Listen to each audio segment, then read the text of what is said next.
ready to go?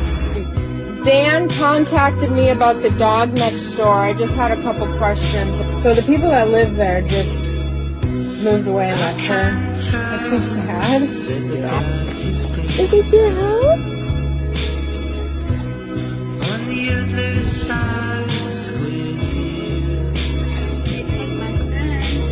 you, I wouldn't know. Just get your belly cleaned up. Stay by my side tonight. Oh. Are you gonna come in the car with me?